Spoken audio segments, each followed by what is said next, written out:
Horan. I am working in a restaurant back home, not too far from here, actually. It's the dead of summer, peak dinner hour, and I have been assigned to the section they refer to as the backyard barbecue.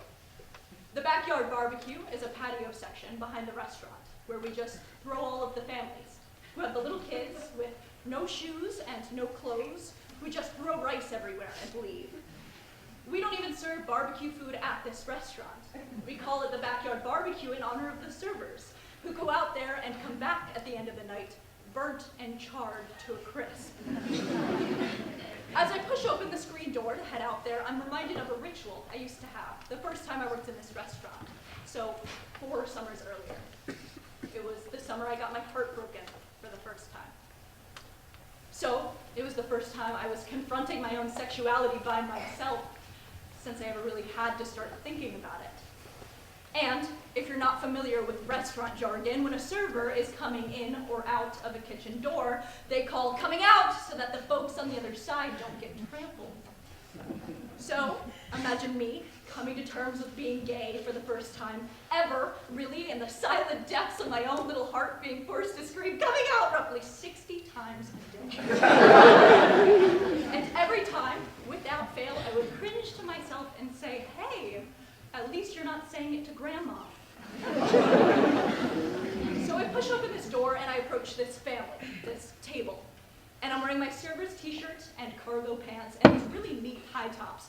That is to say, I looked like a Boy Scout, but in a great way. And I'm making my way down the table, taking everyone's dinner order, and I get down to this final 6-year-old kid. And he's wearing a policeman's uniform. I ask him what he wants for dinner, and he flashes me his badge and says that he would like the elephant quesadilla, which is, shockingly, not on the menu, so his mother clarifies. He actually means the cheese quesadilla.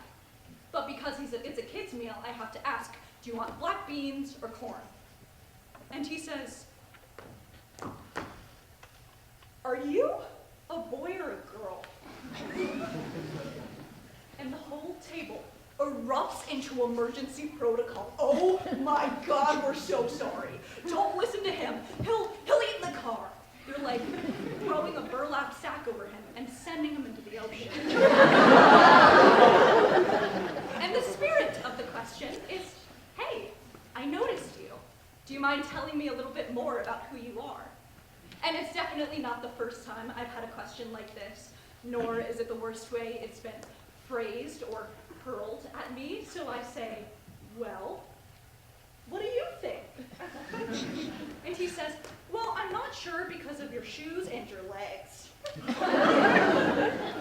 And his parents are in that sort of shame paralysis where you can't move, but you also just want to die.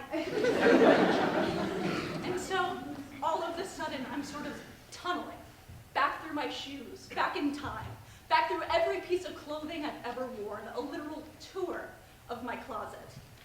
I'm 5 years old again, and I'm dressed as Mary in our Christmas pageant. Mary, the mother of Jesus, the coveted role of all the girls in my class, the epitome of womanhood. And I'm making my way down the aisle, and I have the Jesus baby doll in my hands, and I'm just smashing it against every pew on the way.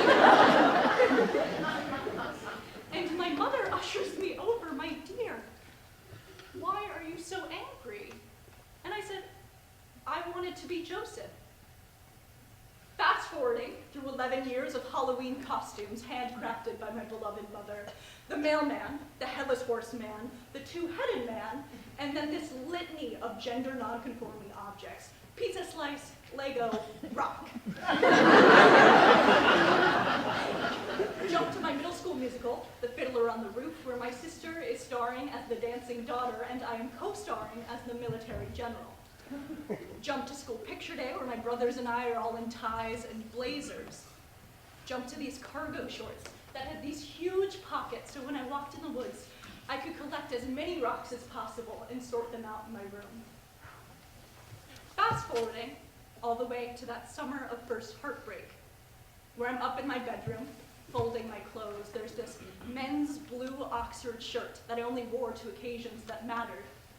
I'm folding it, and my father walks in, and he puts his hand on my shoulder and says, "My love, you did everything you could have to have kept her."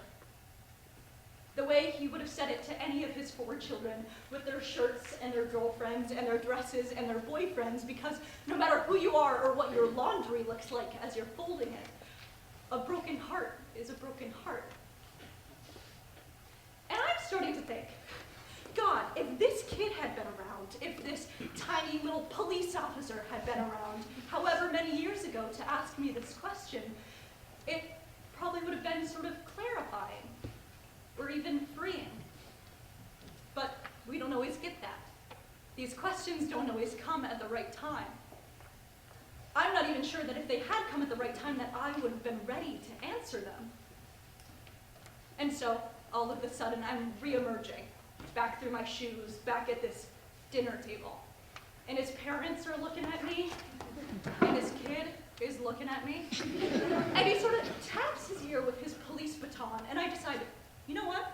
I'm not gonna come out to him or to his family. We've already been through enough tonight.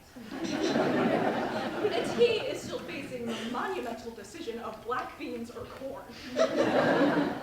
What I do decide to say to him is this: I don't really know. I don't really know. But I like dressing like this because it makes me feel more like myself. And he says, "Oh,